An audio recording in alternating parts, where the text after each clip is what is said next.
Welcome to the program for professionals at the FeKK Short Film Festival. Today's presentations and round table are called Cinema Spaces, and we shall talk about cinema stepping out of the sanctuaries of cinema halls. I'm Varja Močnik, as described by FeKK, passionate protector of film and cinema. Not so far from the truth. I stand here with my imaginary lightsaber to protect the cinema from the evil forces. And I welcome you all the audience, and especially all the participants. We shall start with two presentations, and then we will then discussion will follow. The presentations will be made by Zala Velkavrh from the Prostori and Edo Festival, which takes place in Ljubljana. And then we will have a presentation from the Topolo Festival, which is not only a film festival, but takes place in a village, a remote village, Topolo.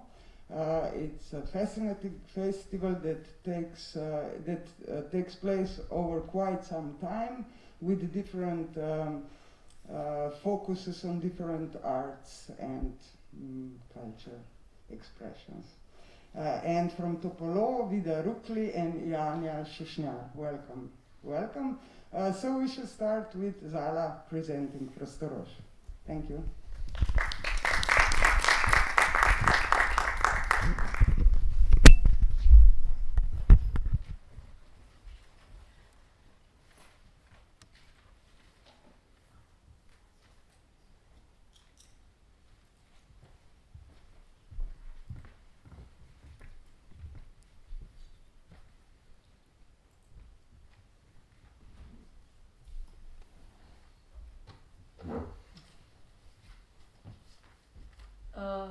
Hi everyone, thanks for the invitation. It's my first time speaking at a film festival, an actual film festival, not the kind that we organize, so it's a great honor. I decided that since we're probably the team that has the least to do with cinema, I'll do just a brief introduction into what Prostori is doing, into our team, and then I'll talk about 3 projects that probably got us invited here. And I'll hopefully make the case for dispersing the cinema all over Ljubljana, with all due respect to Kino. Thanks for the invitation again. When I talk about Prostori, this is who I mean. Prostori was established in 2004 by 3 friends who studied architecture as a side project. And since then it developed into a multidisciplinary team where architects, urban planners, psychologists, I studied marketing and communication, so all different kind of profiles work together on public space, on urban regeneration, and on general topics of sustainable urban development. Our mission is to explore and open possibilities for new uses of public space, to work with residents and visitors of the cities for present and future communities. And we like to open the space, we like to explore in them, we like to enable change and transformation, even if it's on a budget. We collaborate with municipalities, residents' initiatives, local communities, and we've worked in Slovenia, Denmark, UK, basically in a few places around Europe and in more and more towns here in Slovenia as well. What we like to do most is work with abandoned, forgotten, neglected public space, and show with minimal means how it can be transformed into something pleasant, something nice, where people want to stay. Here pictured above is a tiny platform that was originally built for the fire department here in Ljubljana, and together with the help of Lumilo, a local artist, we transformed it into a temporary event space. We also like to create some unexpected, surprising interventions. You probably know this platform if you visited FeKK. This is just above the FeKK outdoor venue. And we brought actual boats to this dysfunctional fountain in 2013. So we filled it up with water for the first time and opened it to the public.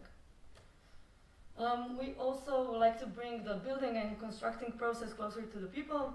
With most projects, we do some of the constructing, painting, building, and the residents can join in too.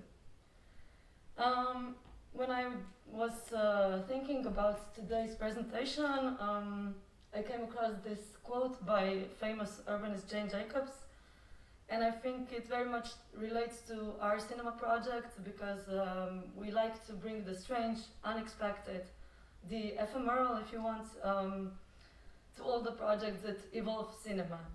And before I go on and explain a bit more about the three projects, the cinema projects, I want to emphasize 3 points.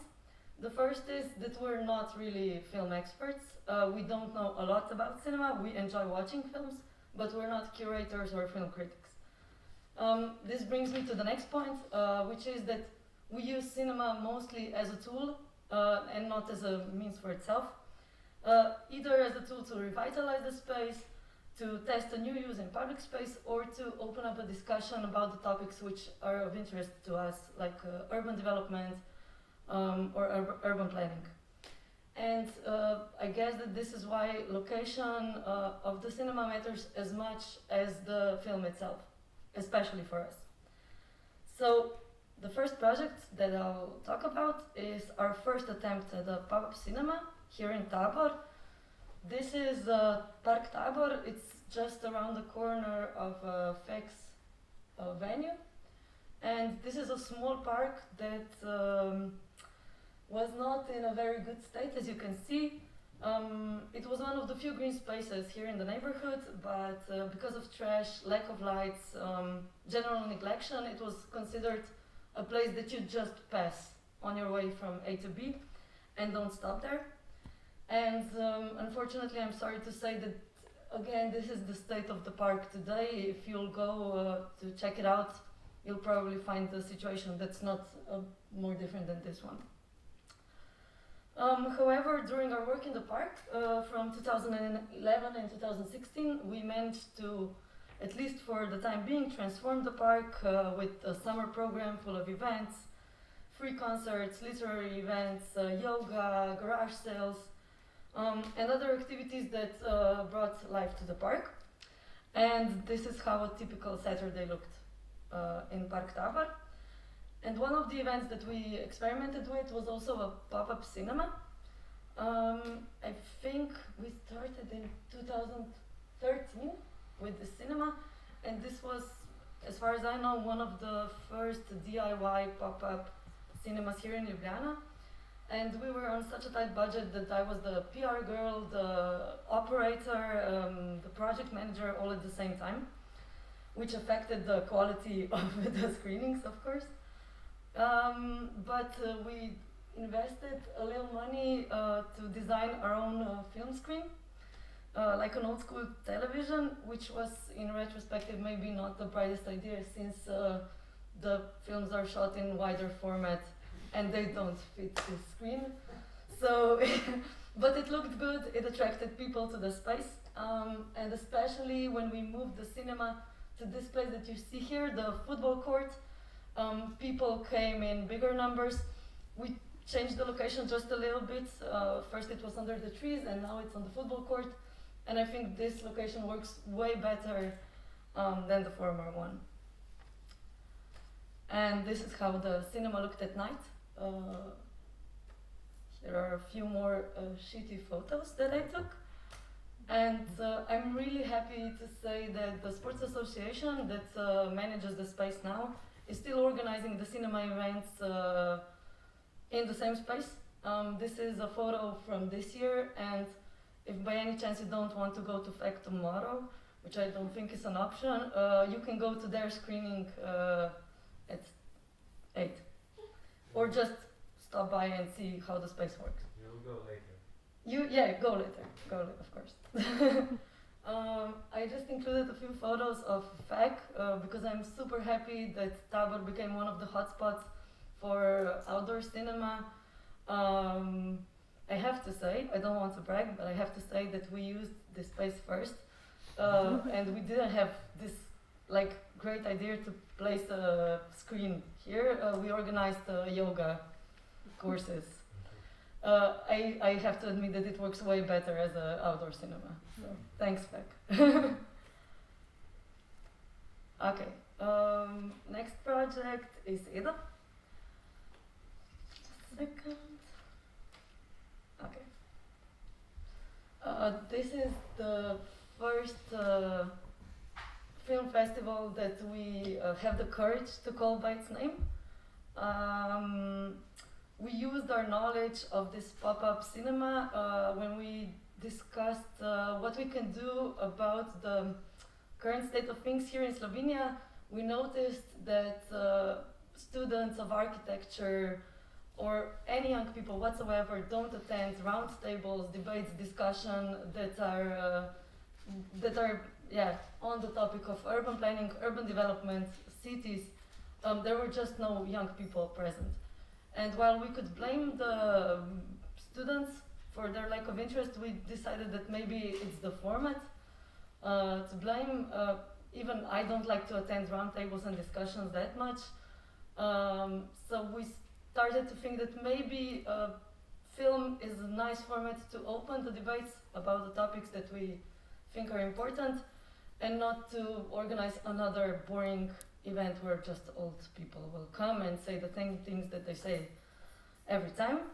And yeah, these are all the locations of Edo Film Festival.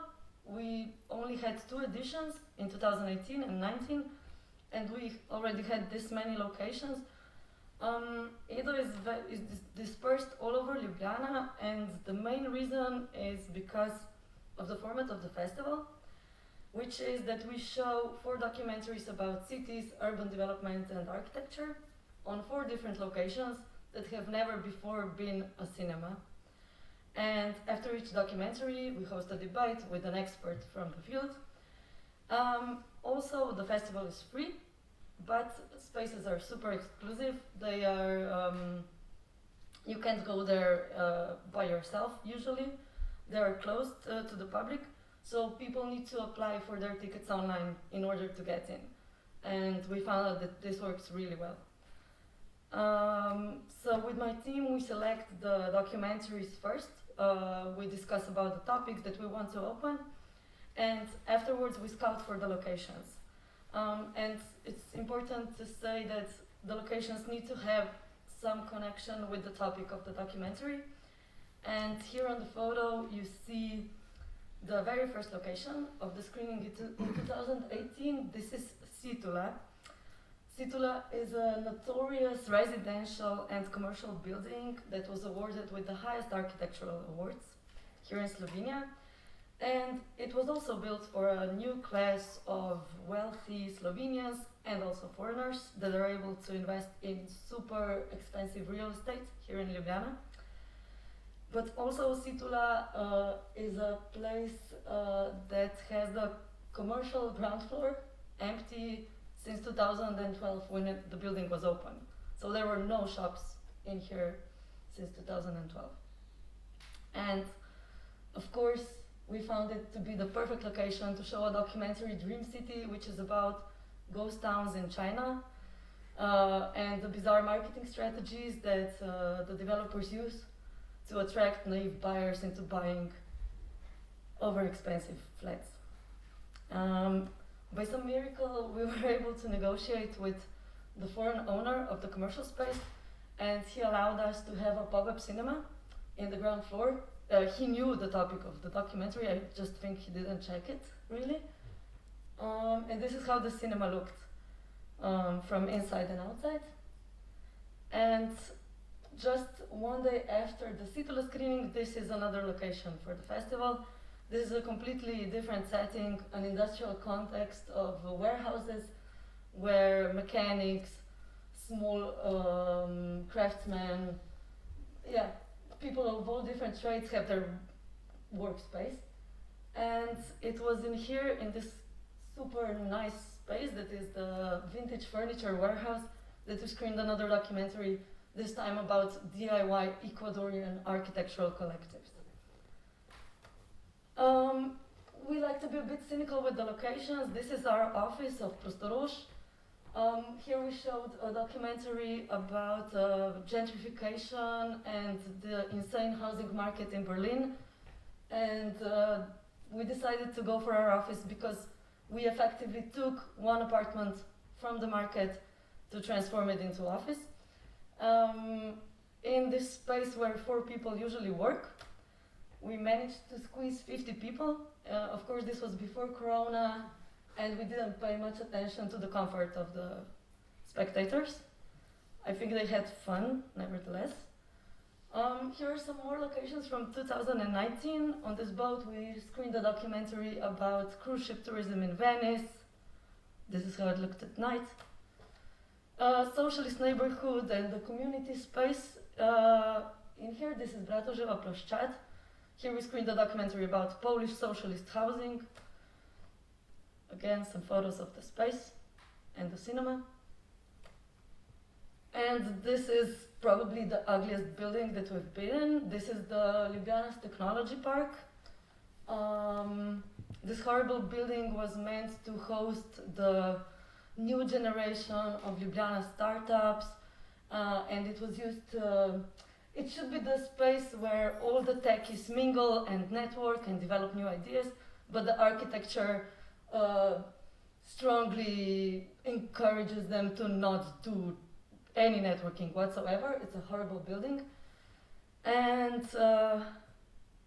in one of the offices, we showed a documentary about failed utopias of future cities, of course.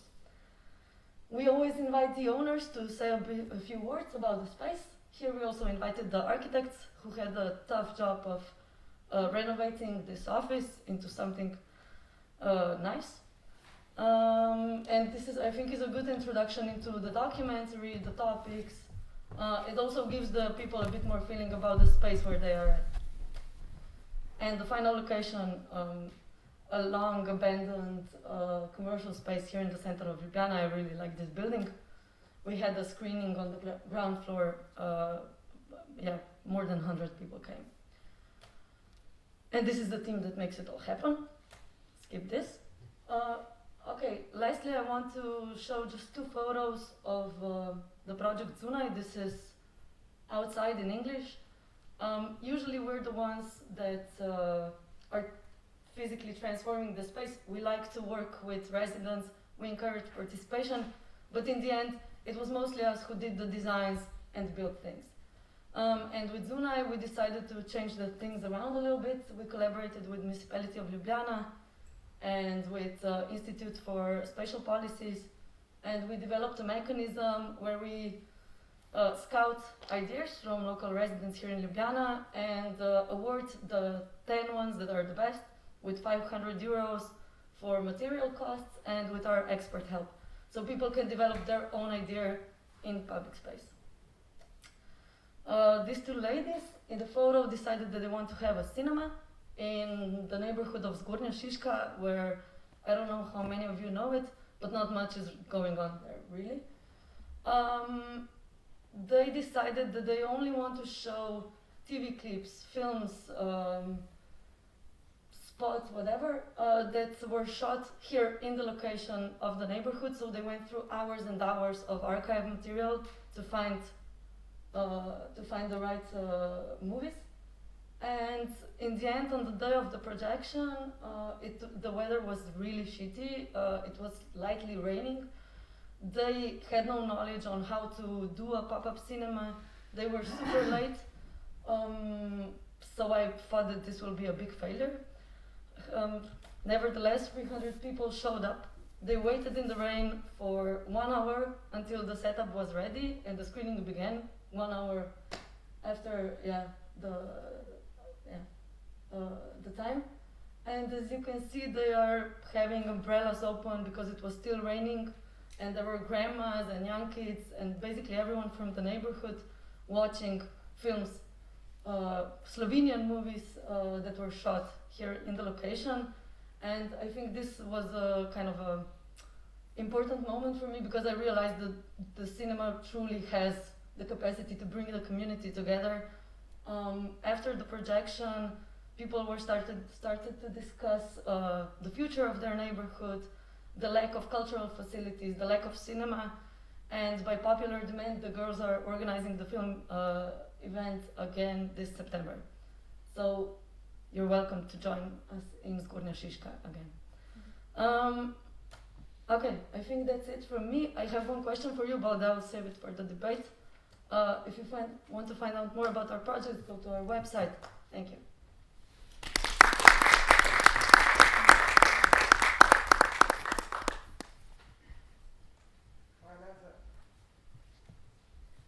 Hvala Zara.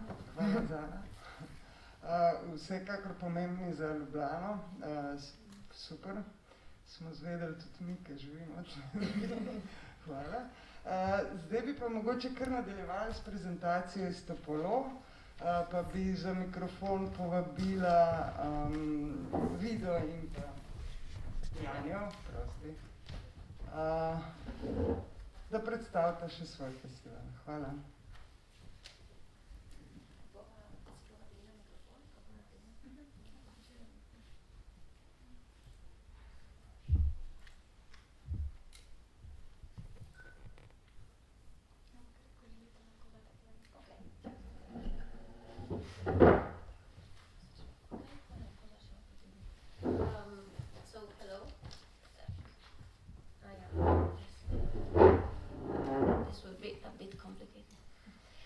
Hello, thank you for the invitation. Our story will be a bit, will not be longer, but it is actually longer than the Prostori happenings, so I hope that we will manage to have it shorter. So we present ourselves. I'm Vida. I'm, as Janja, an architect. We studied both in Ljubljana. I am from Italy. I am actually right now living in this place. I'm not from this place. I'm from 2 villages under, let's say. But now I'm living here, and I grew up with the festival. So I'm not. Maybe this is important to highlight that we are not curators of this festival. So not totally, let's say.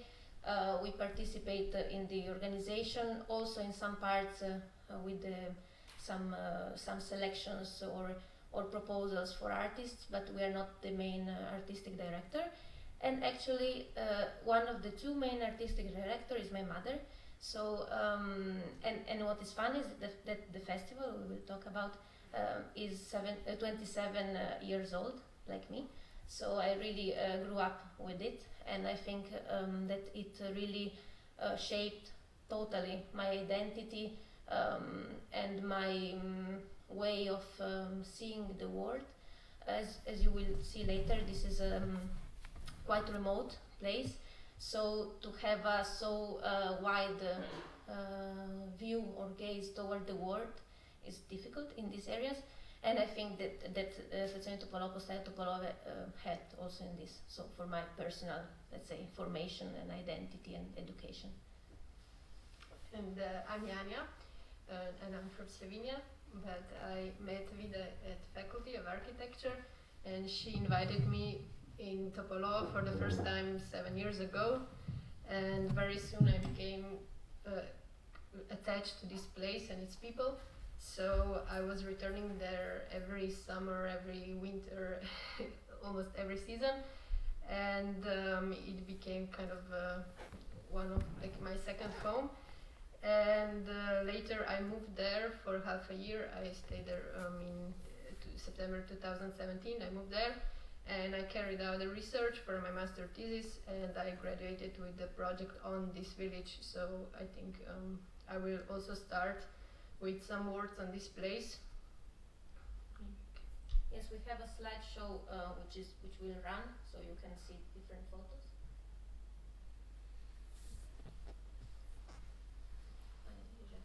Okay. Yeah, like I said, I think that this place is one of the main like protagonists of the festival. So maybe we have to speak a bit more about the village and the place itself.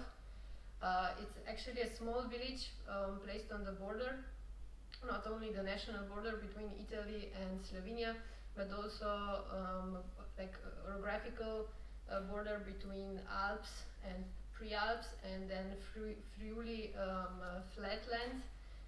It's also border between cultivated landscape and more wild nature. It's the border itself. It's one of the most important topics that are somehow present in this place, because it is a place of very exhausting history. It was affected by the horrible events of fascism, but also later from the Cold War, the violence of this Iron Curtain that was really strongly present here. It was like it's also the festival took some of these topics from the beginning, because it was its remoteness is quite like important for the establishment of the festival, but also for the state of the village itself, because the village is not so small. It's actually it has 120 buildings, and in its like best times it hosted 400 people, but at the moment there is 20 people living there, and it was even less.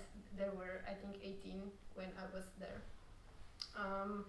and people were moving away because of the economic situation, political distress. There was also a quite big earthquake in '76, and village became empty and also kind of sad, and the weight of this somehow difficult history and the difficult life was really strongly present when also people of Stazione arrived here, like took this place for the happening of this event. Yeah, like we can see on this picture, this is a mountain village placed on the hilly landscape on the rocky edge, and the place around it was cultivated with terraced landscape, so people villagers were cultivated crops and wine here. But now, as we can see, it's really the terrain is like the landscape is overgrown, and it became quite wild. Also, most of the houses are empty. There is around 10 houses that are actually at the moment there are people living there, but and then we have some kind of weekend houses. But with our generation, actually, the things are changed a bit. So we have friends that are moving here and that are squatting the buildings, that are renovating them by themselves, and we somehow believe that that could be also the future of this village. As I said, that it's that also for Stazione, and Vida will then tell it a bit more about it, is kind of born from this place. So as we said, it's place with all its layers, not just a geographical place, but all these small parts of the village, the history, the people living there, the relations that are maybe the most important thing of this festival, the community, is everything. All these aspects are building this festival. So maybe we have to point out that even more than things that are happening, like the place itself is like, how to say, the central point, the fundamental thing. Yeah, maybe.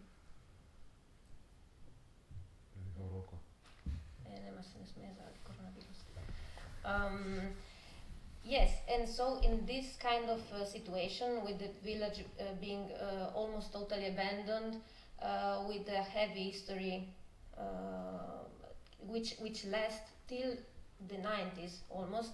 So this means maybe for people who don't know this area, that in this part Slovene minority lives, and Slovene language was almost forbidden, not forbidden like during fascism, but it was kind of bad to talk Slovene. So for example, my grandparents spoke between them Slovene, and with my mother, for example, they didn't, because to save her and to so you can have a better future without knowing Slovene and so on.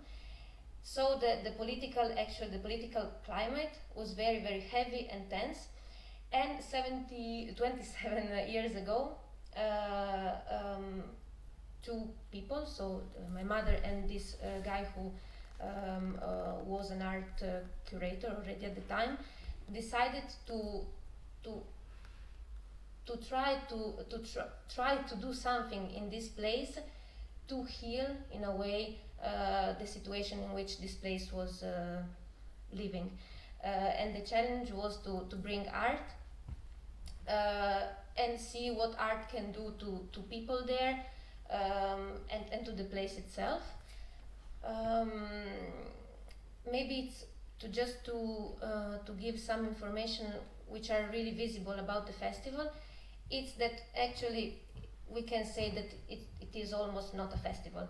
It doesn't have any infrastructure that usually festivals have. It doesn't have stuff.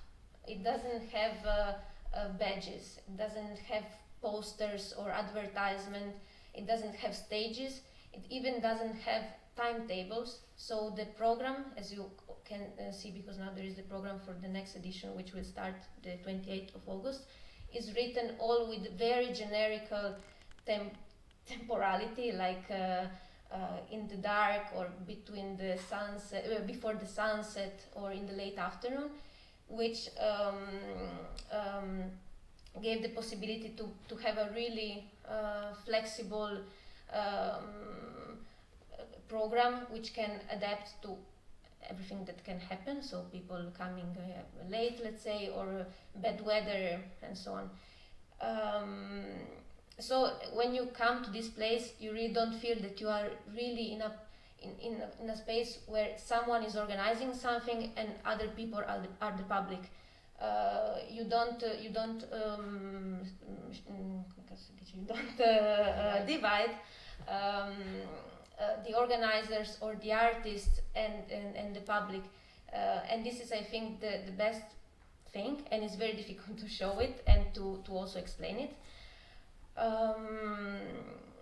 And everything, as Janja said, is built on relations between the artist and the place, on relations between people.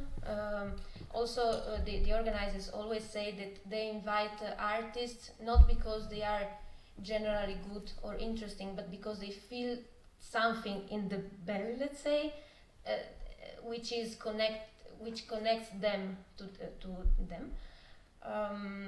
So it's really everything. It's really very based on some kind of intuition and human relation. Yes, you can see here pictures from events, from different kind of things happening. As Varja said, it is not a film festival, as you understood. It was born at the beginning as a festival for visual art, in a way. So at the beginning, artists were invited to put installations in the place, so to really communicate with the actual physical place, and also with the inhabitants that were at the beginning 50. Now we are 20, and to reflect about some topics which are the topics of this village, but maybe they could be also the topic of a lot of marginal and mountain places, like abandon, like solitude, like identity, which here is very complex, like silences in the village and in the forest. Then in the years it transformed its identity, and at the moment there was a focus more on music. especially experimental electroacoustic things.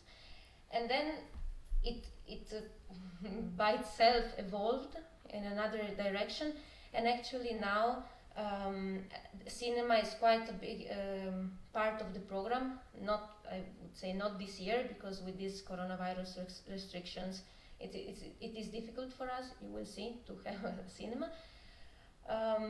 Maybe another thing that I can say before speaking about the cinema itself is that the festival is called Stazione Topolò, Postaja Topolove, so it started as a metaphor for a place that was at the end of the road, where nobody was passing, nobody was going, and so the metaphor was to bring people to give the possibility for people to meet, and for people of the village who were quite close and unhospitable to again find a way through art, let's say, or through the relation with the artist, to open themselves and speak also about themselves. And as this stazione, postaja, is a station, is a metaphor, there, as you can see in these photos, there are other imaginary places that are metaphors but are also actual reflection on this space. For example, there was a project which was the airport of Topolò, and this artist put some light on the mountain on the other side, which you could see from Topolò.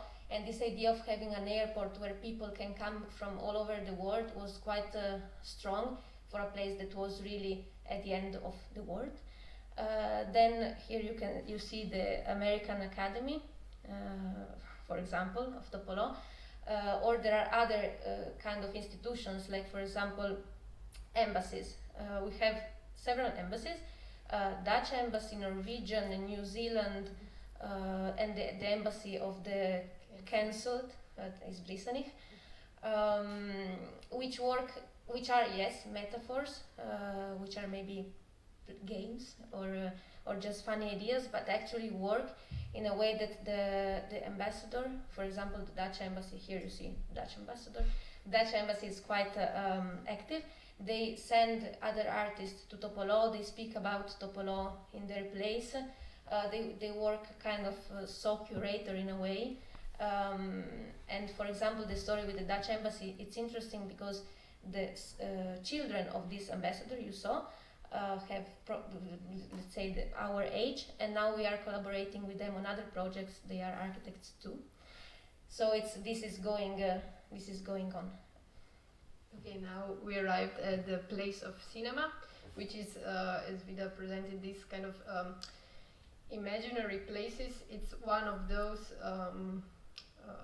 like we said, places of this village, but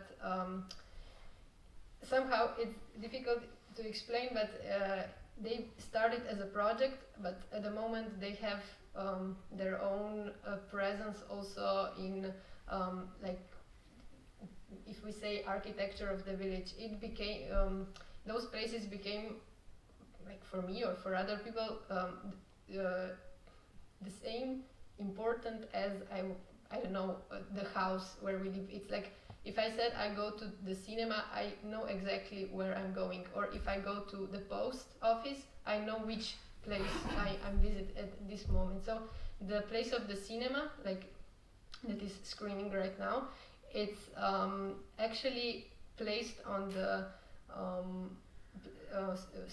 not blind spot, the empty space in the village where one old house was standing, but it was collapsed. It collapsed during the earthquake, and actually the screening is placed on the empty facade, and it was painted like you saw on the picture before on the facade, and it's quite like it's a improvisation in a meaning of infrastructure, but actually it works also, as Zala said before, as a community gathering in the space that was maybe empty or a bit sad somehow, but now it becomes really a place of cinema.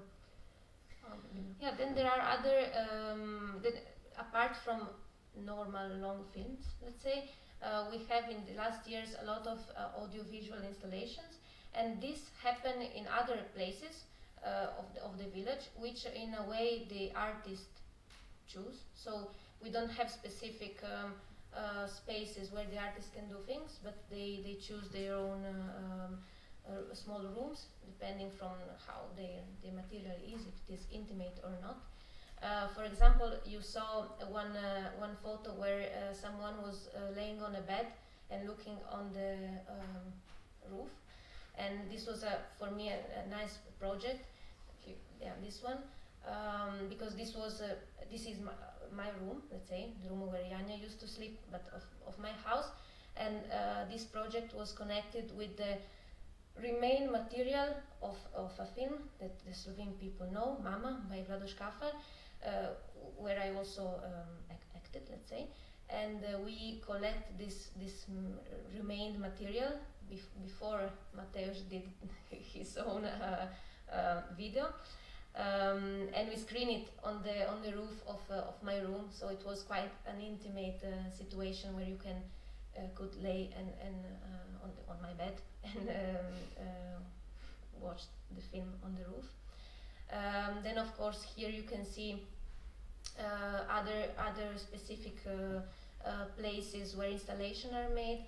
This, for example, is a project of the last year of some girls from Bergamo who are collecting small family films, and they are showing them. And I think that this projection on the house was quite nice, because the people were sitting on the stairs and looking at the facade of the house, so it was a kind of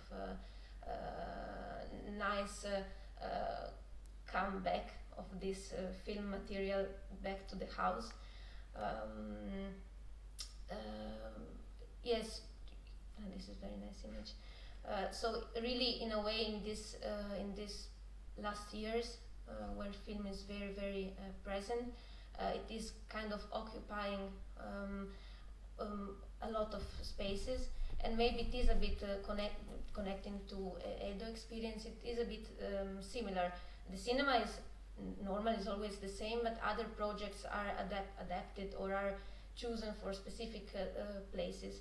Maybe it's interesting to say, I don't know, because for us maybe it's normal. I don't know if it is normal that a festival which takes place in a village or in a city really can use all the spaces of the village. It's not that, as I said maybe a bit before, the spaces are not divided. Everything is happening around, and in a way all the village is at disposal of artists. So there is not really, as there is not a division between the public and the artist, there is even not a division between the village of Topolo and the Stazione Topolo, Postaja Topolove. It's like their two identities are now in a way one. And for a lot of people, Topolo means Postaja Topolove, and we arrived at the end of our video. So thank you. Thank you.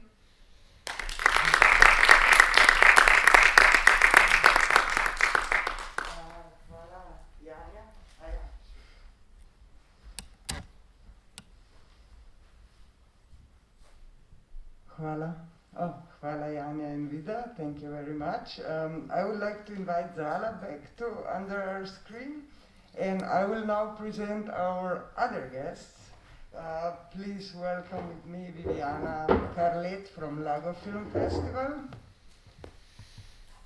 And last but not the least, the two guests from Croatia, Marta Baradic from Kino Katarina and Nenad Boročak from Tabor Film Festival.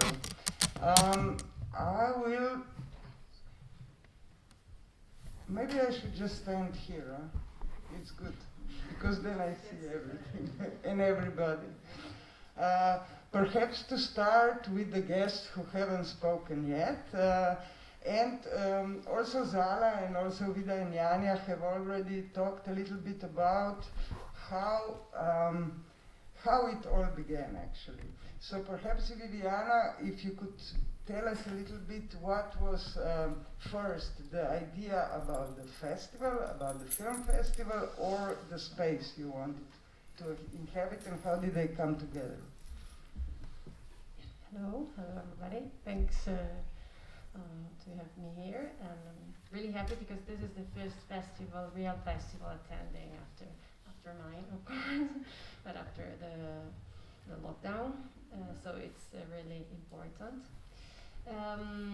At the beginning, we started organizing the festival, but as you said before, using cinema as a tool. So trying to use something magic to enter in a village that is really somehow difficult to approach. It's a bit bigger than Topolo. It has 1,000 inhabitants that spread in different nucleos around. So Lago has, I think, in the center around 500 inhabitants. The place was pretty abandoned, luckily, so it was also preserved. And what I did at the beginning was creating a place of meeting, a place where artists and creative people could meet and talk together in a place that was not a big city full of interactions, but just a calm, peaceful place where to meet and do things together. So, and for me it was also this, to go back home, to come back home after many years that I was outside and I didn't really wanted to come back. And I said, okay, let's just do this summer. And this year was the 17th summer, so I came back definitely.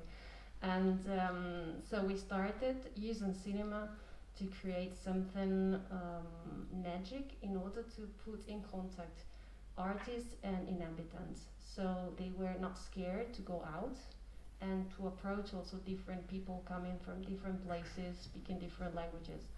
Then of course, in the years, cinema created a high level quality to have its own, let's say, festival. But and so this year we were able to also formalize this two levels. So we have Piattaforma Lago, so it's Lago platform that is working in different projects in places that could be Lago or other villages, other cities around Italy and also outside, where to create this kind of relations between the place and the inhabitants, trying to create projects that have meanings and able to reconnect the people also to the place, and to create new possibilities, new future, and new points of view. So from this year, the festival itself, I think, because now we have new directors. Hey, we don't have presentation. I don't see. But there is no presentation. If you want, there's in YouTube there's some videos you can see. Ne vem pa edin, če se to kaj share. Or maybe Carlo, you will have. And yeah. Viviana, just a second. Yeah. Maybe, a bi se vidve presedle tamle, pa se ona sede tukaj, pa smo rešeni. Sorry. You can sit down. There. But there's the. Here, I will sit there. Yeah. Moving Okay, chairs, but it's okay. It's okay. Everybody's in the And corner. so yes, this was at the beginning. Lago. Already, Lago Film Fest was created, was thought to have a word in the middle. So Lago Film Fest, Lago Art Fest, Lago Music Fest, and the festival somehow was a kind of yes, the idea was this, to create the platform that we were able only after 15 years to formalize and to yes, and to tell to the big audience, let's say. It's incredible because when I started, and I really wasn't really able to explain what I wanted to do, because also it was a kind of research project, and yes, I had some ideas and I had a kind of picture, general picture, but of course it was not so easy to have all the project already done, and there was some examples around the world that my professors or my friends were suggesting, and Stazione Topolo was one of this. So I wasn't able in these years to go there because it was always in the same period. So I'm really happy this year that I can go to visit and to yeah, so to these real things. Would you say that making a program always connects with the people you have in mind that will be watching it or consuming it? I hate this word consume, but I can find another English one. Would you say that also the spaces define what you put on the program? Yeah, of course, for sure. You can't do a program, or you can't really, you can do what you want. So if you want to a program of contemporary art and really straight, you can do it, but it depends if you do for yourself or also for the people living that place. In my case, there were people watching really simple things, simple videos that for me were really, really simple, and they were not really able to understand because it was something really different from the television, because they not even were going to the cinema. Already going to the cinema was another level. So these people were really happy because they said, oh, okay, I didn't understand anything, but it was really funny. I had a good feeling. So what we can do now is, after 16 years, is that we can really screen what we want. Also because we created different approaches. So we have the place for the kids, we have the places for the local production, and so now we have also like the new sign competition, so it's more artistic. But yes, it depends why you do a project, and in this case, of course, was a project strictly connected to the place and to the people living in this place. So it was really important to be accessible and to be understood. So yes, it worked like this. Perhaps to speak also to our not virtual guests, but real guests in virtual places. Marta Baradic is from Kino Katarina, which is, as I understand, I might not understand, a cinema that moves around or has been during different years, and that has started with a focus on thematics that concern place of women, of female people in society. Marta, if you could also explain about how you came about with Kino Katarina, how you chose the places where to show the films, and how you, of course, came out with the thematics of the films or of your program.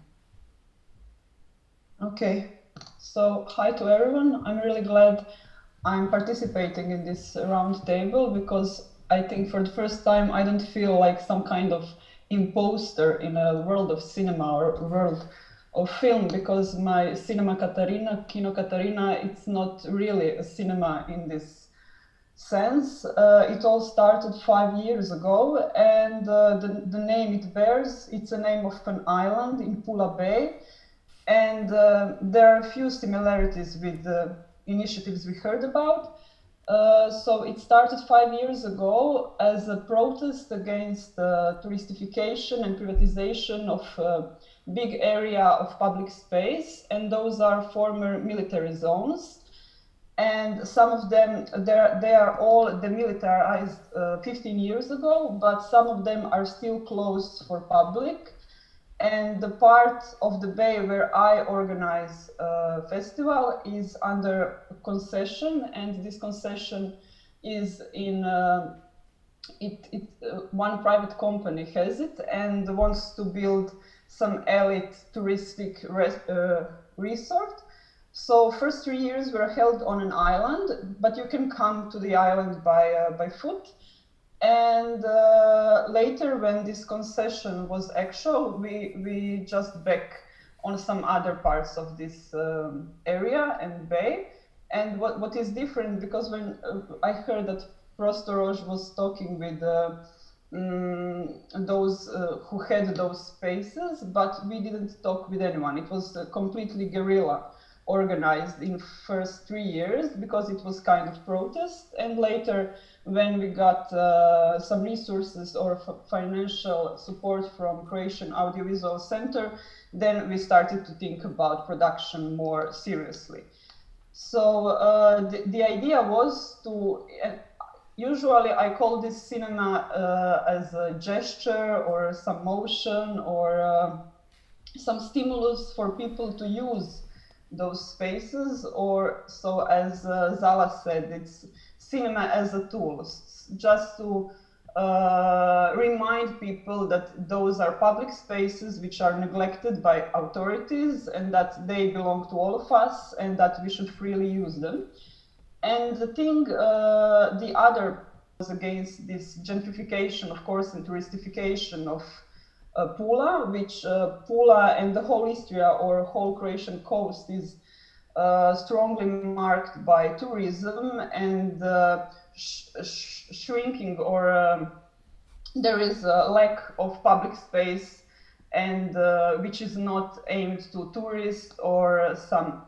So our program was in idea, it was for local audience, and I think this year, like a month ago, it was the first time we had subtitle in English. That was like some gesture. It is a program for people who live here, and it's something that is not submerged for tourists, only for tourists. And that was like second aspect. And the third aspect is this feminist aspect of cinema. So I call it feminist cinema, but I'm not sure what does it mean. It's feminist in the sense that all our program, and the program is usually we have, or always we have guest lecturers, and then we watch the movie, and afterwards we have a discussion about it, and all those topics were concerned about position of women in society. And I wouldn't say movies weren't in the beginning. I thought we can watch any movie. It's like the topic we choose, but somehow we always watched some really important movies, and I'm glad we watched it. But the idea was, okay, we can watch Batman and then talk about representation of women or something like that. But and usually we pick the movies in collaboration with our guests.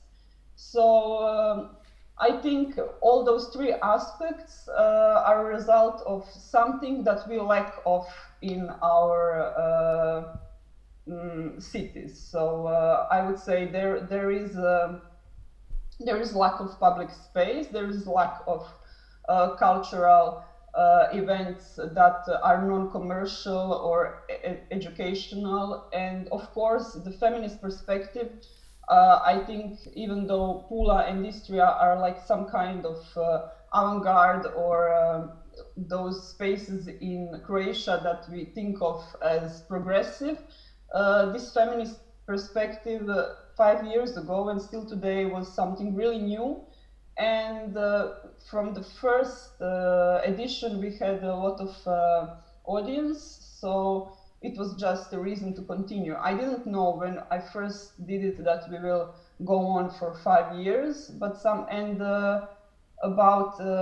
when colleagues from Topolova said that they don't have this festival infrastructure, Kino Katarina doesn't also, and it's just few of us and generator. I forgot to say that there is no infrastructure at all. We don't have electricity or anything. We bring the whole cinema with us, and we made it happen on the location. It lasts for 4 hours, and that's it.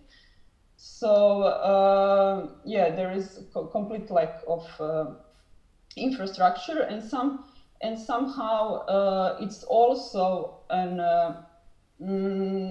note on lack of cinema infrastructure or decline of cinema infrastructure in Pula, which is usually thought as cinema city because of the festival and a lot of cinemas that were present in the city. But at the moment, we only have one public authorities that have one cinema with some non-commercial program, but I would say it doesn't meet the needs of audience in Pula. So those are some aspects of Kino Katarina that I think are important. Super, thank you. And to speak with Nenad also, Nenad has a Tabor Film Festival that takes place in Tabor, which is like small castle.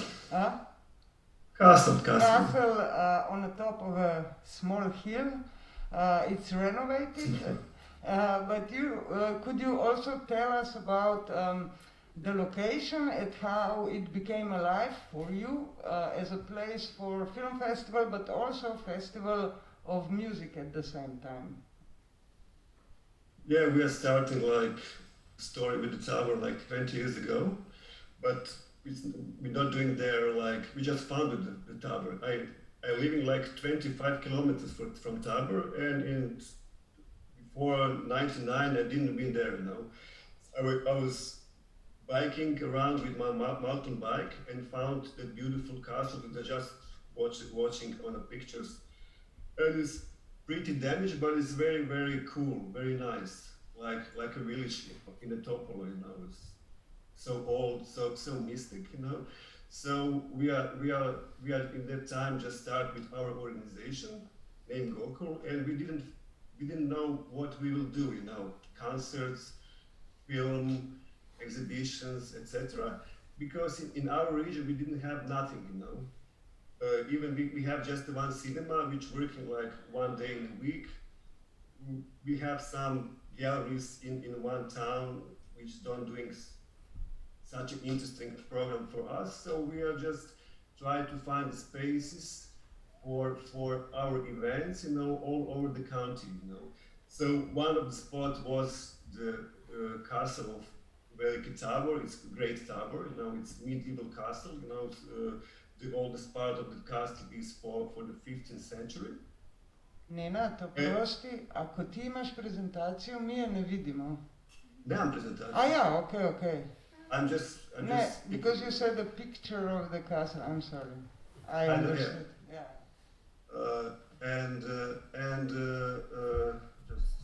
Just have to come back. Sorry. And we are just came there, you know. And there was one guy, you know, he was like, he had some kind of secret Croatian Dragon Society. It's a very funny story, you know. And he was like squatting the castle, you know. It's completely bizarre, you know. And even, you know, like he had some trash museum and people came, like every year was like 60,000 people came to that castle, you know. And in the same time, you know, it's established some National Museum of Croatian Zagorje, and they want to, you know, to merge that castle, so that guy don't want to give them, you know. And in that time we just start, you know, doing some programs with him, you know, some concerts, even the screenings, some big colonies with the artist. And in the meantime he died, you know. So we are just continue, you know. That museum accept us, so we are doing that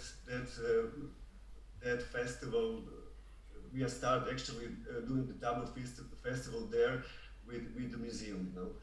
So we are doing that whole program, you know, for a few years. So they start to renovate. So we have to move all around our country in some other castle. And even in Kumrovec, Kumrovec is like 5 kilometers from the Tabor, and they have very nice architecture and home of resistance, also political school, Tito Villa. So also we are for a few years doing some programs there. Even in the Tabor, except you said we're doing the music programs. Especially for a few years, I have some partners which are much more in the music business. So we are doing bigger concerts. So 1,000 people came. When you have film, it's few hundred people came, especially because Tabor Film Festival is an international short film festival. And in a Tabor, few years we also doing Improcon. It's a festival of free improvised music. So also Tea Grahek from Ljubljana make very interesting documentary. Somebody watched the documentary from you? Of you? Yeah. In the public. Yeah. Yeah. Also, you can watch that on Vimeo. So Tabor, it's very exciting, to organize. Especially, you can use different rooms for exhibitions. Also, sometimes we're using, the walls, not just the screens for the screenings. Also, we have a concert in a dungeon room. There is a great chapel. This year we have very interesting concert of one new band from Ljubljana. It's called Lele, and it's happened on the gallery of the castle, and we have one very interesting concert in a chapel. Maria, could you ask me more? Maybe Yeah. I will now go a little bit to the audience aspect, because Viviana and Zala, who prepare their festival in very, let's say, alive places where people live. So, as I understood from your presentations, of course, people come from around, from places that are further from the location, but it is mostly intended for the local public. But Topolo and Tabor, but also Kino Katarina goes to locations that are far from some centers of living. From the urban, yeah. Yeah, so who are your audiences and how do you find them? How do you connect to them? Actually, we are start to mark Tabor as a location for events before the festival. Year before, we're doing some kind of big event with some DJs. So almost 2,000 people came. It's completely chaos. So we after that, marked that those people mostly came from Zagreb. So all those years, most people came to the Tabor because it's very unique space, very nice view, and actually, as promoters say today, it's a very experienced place. Experience. You can enjoy not just in the culture, but also in the nature, in the architecture, etc. And also people from Slovenia, because Tabor is on a border, so people came from Maribor, Početrtek, Bistop, Sotli, Brežice, even from Ljubljana. Yeah. Perhaps Marta, who would you say your public is coming to the quite thematically defined events? Yeah, so it was a great surprise from the first edition. So it's not in the center, it's not so accessible. There is no public transportation to the location. You can walk from the Pula center or something, but it's like a 7 kilometers walk. So you have to put some effort into coming to our cinema. But from the first edition, we had a lot of audience, and we didn't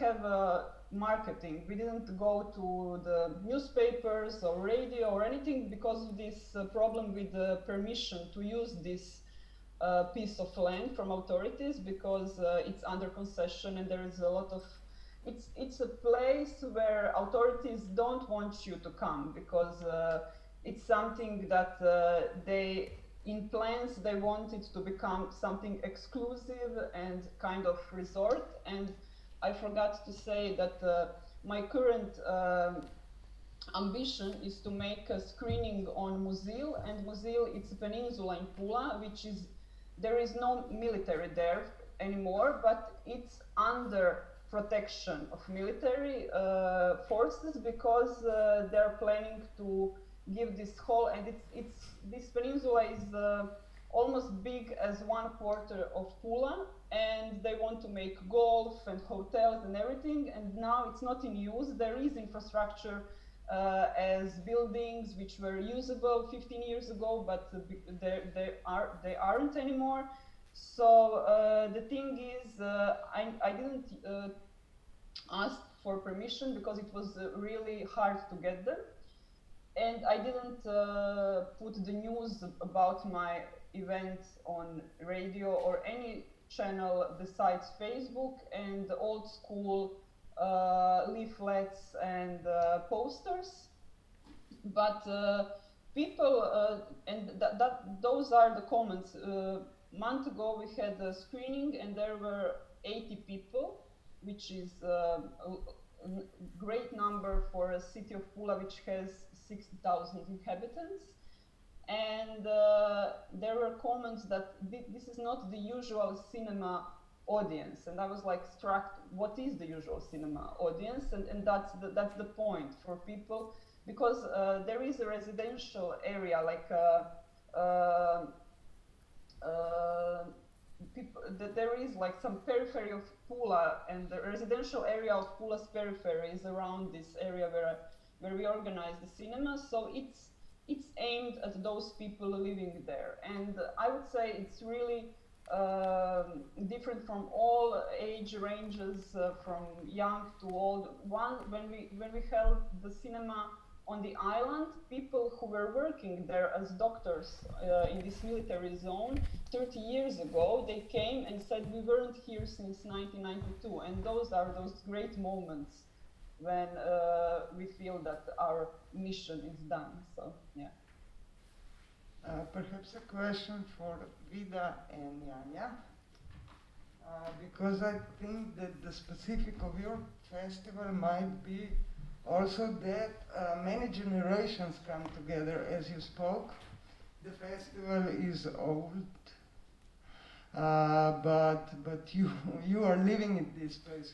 What was the main thing that you think that was the reason that this community could come together in such a diverse manner?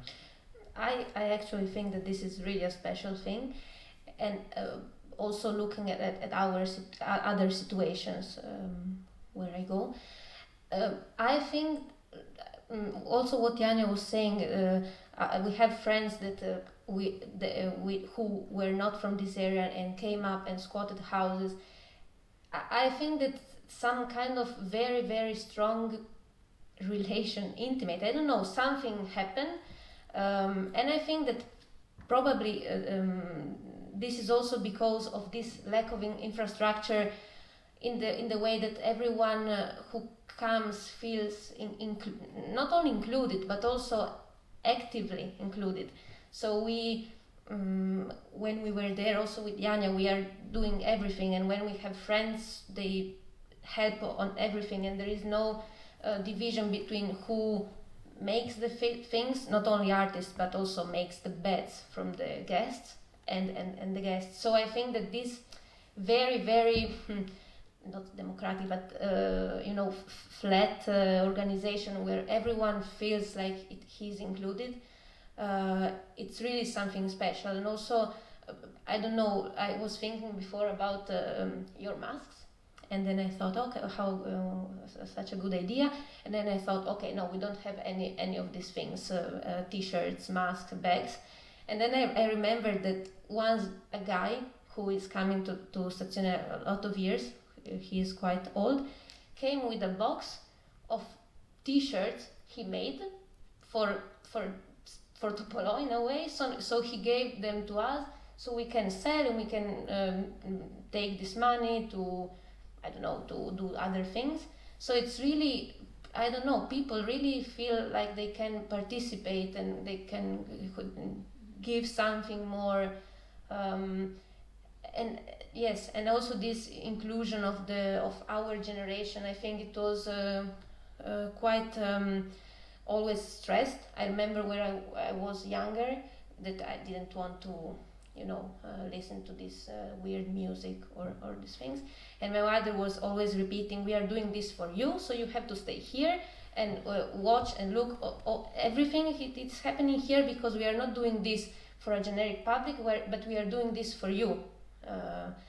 So I think that also this fact that we were so involved and also with workshops, but also in the organization, and then when we were getting older, let's say, or more adult, we started to organize things or to take some tasks also which were quite important. And then now, for example, I received a mail from Radio Trsta, so the Slovene radio in Trieste, asking for me an interview about Stazione, but I'm not curating this.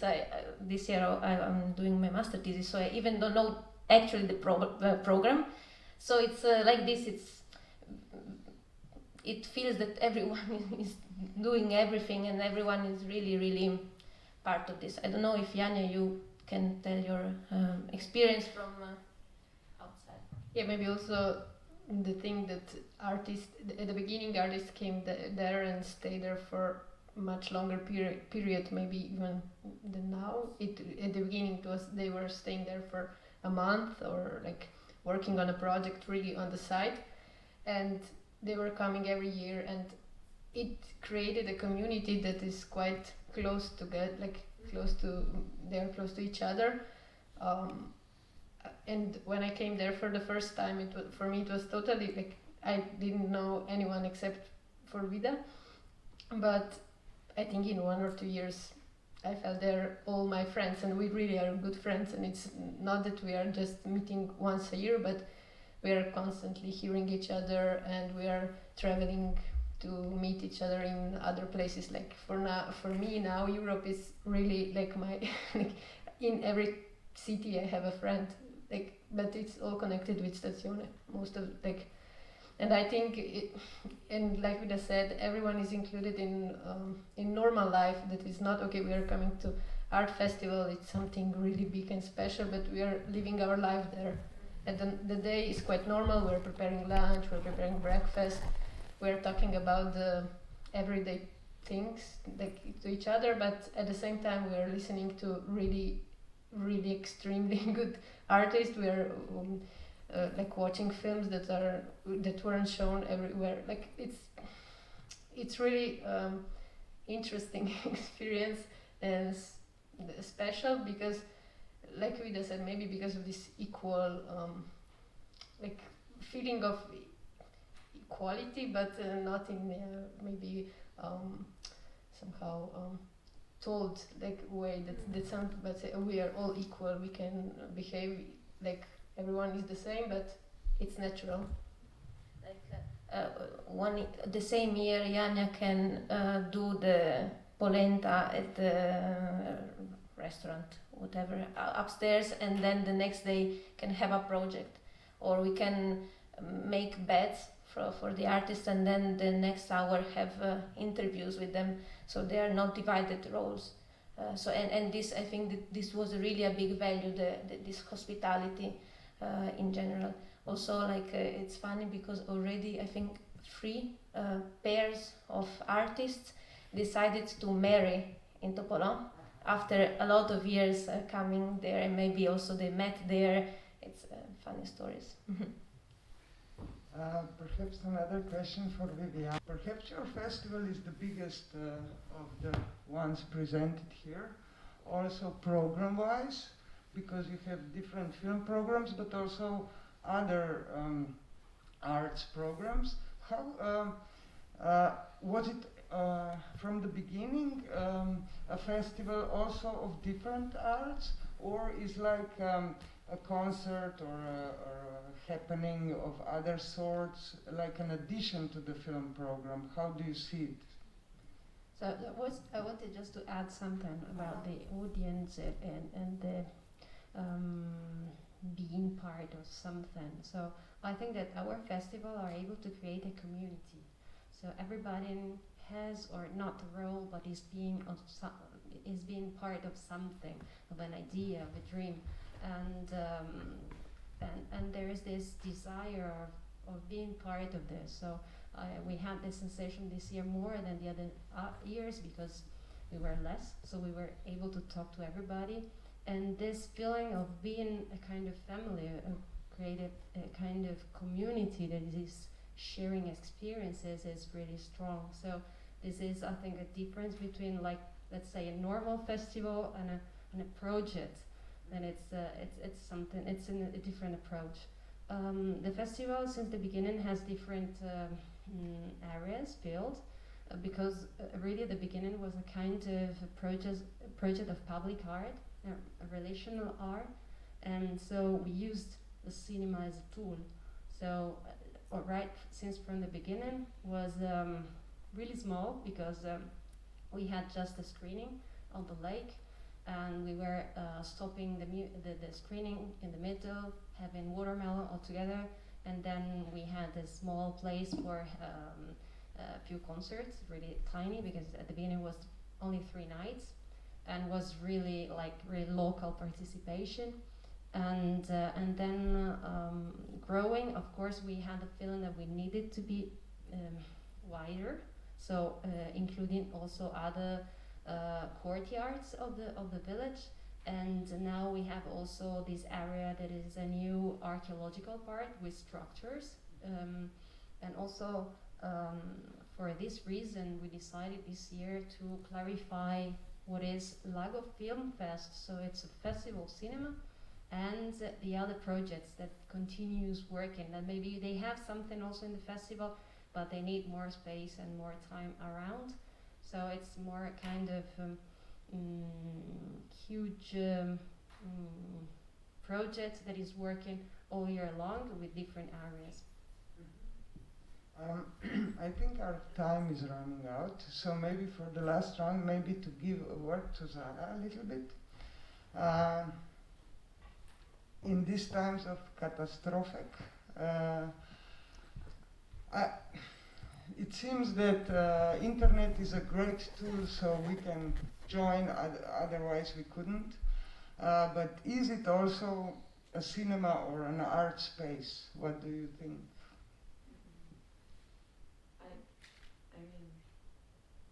In perspective also.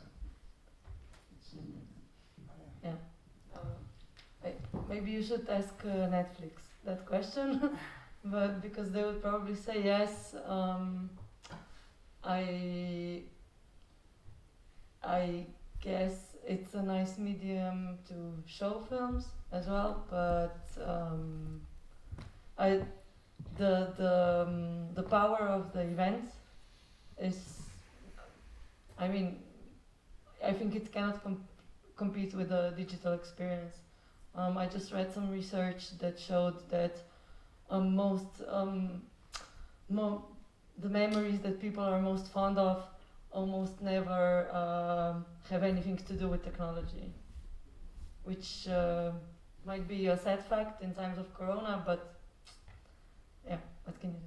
Yeah, then for the events that you're preparing, is there any place for them on internet, or were you searching for them, or do you think about this? Whether I was location scouting on the internet, or? No. Now that the situation is different, Avesh, do you think that, do you find yourself thinking about reorganizing the way your events happen, perhaps on the net? No. No. No, I mean, I think it would be nice for some smaller expert discussions, but not for the kind of event that Ido is. I would rather not have the event than organize it online. I think it wouldn't make any sense. now that you mentioned Netflix, today I read a notice that they are trying out already like a play random button, because people so do not know what they want to watch that you just press play, which is perhaps in a way, it sounds disgusting, but perhaps in a way it's something that, like, if you pass through spaces and you just encounter something that is happening, of course, what is happening in what space is very much connected to the space, and this is really randomness. So just a comment. I think that this is probably because Netflix is replacing television, and while we did not have the random button on TV, we did exactly that. You just turned it on, and it was completely random. And I think that the events that we are organizing are like on a different, in the different part of the spectrum of randomness. Yeah. But if I can add some, just super short, but I don't know, because I think that a big part of some events that are, for example, like Postaja, something happening, and I imagine that sometimes public can come without looking at the program and encounter something, and I think that this randomliness, it could be interesting, because sometimes you when you go and you always choose what to watch, is different than going to a place and of course finding there something that is curated for that place and so on. But I think that this is very important, because you encounter something that you really wouldn't maybe look for. I agree. Perhaps Viviana, just a word about Lago and the times of virtual spaces. Yeah, we had, of course, a huge debate before to start the festival and deciding to have something online. But yes, of course, it's a festival as yours, like dedicated to public spaces and creating meetings. Of course, internet is, the net is fundamental. Organizing a festival or events like ours would be impossible without internet. So it's a tool. So if it's it has a meaning, using it. So we have to use it. So when we started, it was really the beginning of internet. But I was asking to my friends that they were starting before, how you were reaching the directors, the people. So a friend of mine that he is living in a small village in Basilicata, he was going to the train station in Naples, giving photocopies, asking to the tourists to go back home and put these posters everywhere, just asking to look for films.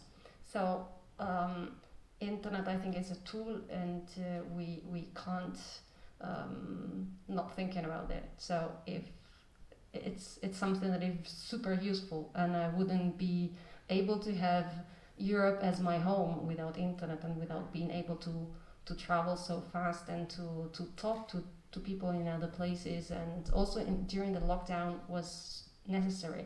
And so for this reason, of course, we wanted to make the festival, and we did it on live, but we gave some options and opportunities also to people that didn't want to go out from home, because there's still people that they can't and they don't want to leave their home, and or maybe someone that always wanted to come but wasn't able to come, so this year was able. But also for us as an organization, for example, we have a huge problem with rain, because if it's raining, we lose the night and we lose all the programs. So in this way, we were able to fill this gap, this problem. So we were doing the festival, even if, or giving the opportunity and the chance to the directors to show their own films. And of course, yes, the festival now has already, it's not only an public project, it has its own, let's say, structure as a festival, with some obligations also, and in respect of the directors and the festival. So also for this reason, I think we split it, and so the festival will have its own rules and also obligations somehow of quality also. And on the other hand, in the rest of the year we can't continue doing, as you said, randomly things, and being able to contact the people and having also really simple things. When you're too structured, you can't do this. You can't say, okay, let's open this and do a pasta for everybody, because when you start having a pasta for 150 people working for you, it's a bit tough. So yeah, so for this reason, we tried always to balance and to give the opportunity to the people to reach the contents, and also if we have internet, we have to use it. Yeah.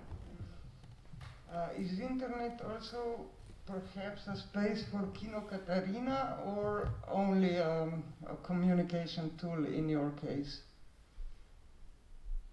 I think in our case it's only a communication tool. We had this challenge this year because we wanted to show last year's FeKK program, and wanted to host Antonija Todić and Nadia, but they can't come, or it's a little bit hard to bring them to Pula. So I was thinking about doing some online session with them, but then it was so I couldn't in idea connect it to Cinema Katarina event, because it's so much about gathering people on that exact location.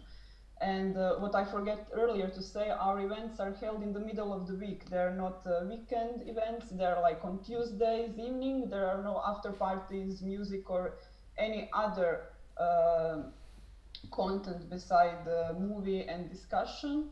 And still people are there. And this about promoting the event. I was always thinking, we didn't have the professional photo documentation until a month ago, because there were always like more than between 30 and 70 people, and I thought, or we in the organization of Kino Katarina thought, that this is the thing with which we do something, like those people being here for 4 to 6 hours, and this idea that it's also their event and they could do something there if they want. They have our infrastructure, like generator, screen or a projector to use, so that's really important. So I think it's still just a communication tool for Kino Katarina, and for those underground invitations when we don't have authority permission. So it's like channel for communicating our activities, but I don't think it will kill the whole idea of using those spaces in physical world. So yeah. And perhaps the last question for Nina, to go, I mean, the Corona time definitely, probably, I guess, changed the organization of your festival. Did it also change the program or the programming?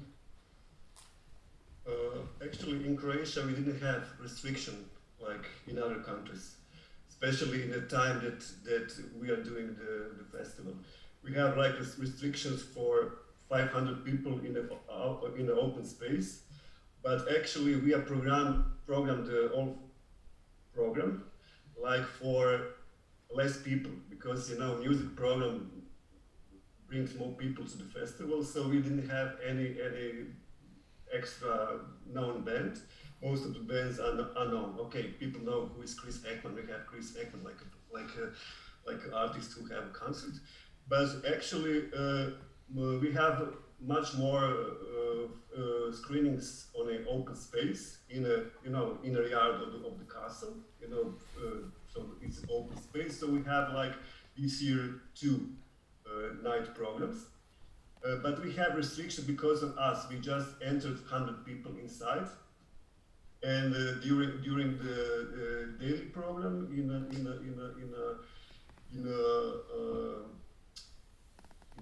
rooms, we have around 40 people, at most.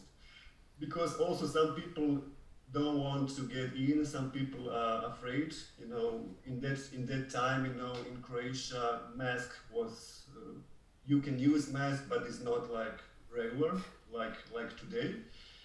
And actually, also we're doing some program online. What we're doing online this year, we didn't have. There's a problem of few jury members to come, so jury are communicated online. So they have make decision. Few of the jury members actually, maybe that is not the best, but it's only solution for that period. Some people, some jury member watching the films in the cinema, and other watching, you know, at home, you know. And other things we have online, we have live streams like we have now of the concert. You know, we have very professional sound, very good 5 cameras, you know, and I think that will be future. Not just of the programs we're doing for the festival, also for some other programs. Actually, we're doing in some club programs like with the literature night, also the film nights and concerts. So in the future, we want to much more making, you know, the programs on open spaces than in the venues. And also, all the programs we will have like live stream, especially for next season. Thank you. I think we have to wrap it up, and I would like to thank you very much, all of you, for cooperating and telling us such interesting stuff. Actually, we want to go to all of your festivals now. I think that it's very important that we go on with our work. Perhaps, of course, I mean, we have found out now that human interaction is the one thing that keeps us sane in a way and healthy, in a way that we keep our minds together and feel ourselves as human. If we look at production of films, a whole year of production could just go to be forgotten if festivals still wouldn't be happening. I mean, you can put films online, but I think that artists, when they make their art, it's most important for them to get the real live feedback on what they're doing, yeah, and what they're living, actually. So thank you very much, and I hope to see you at your venues soon.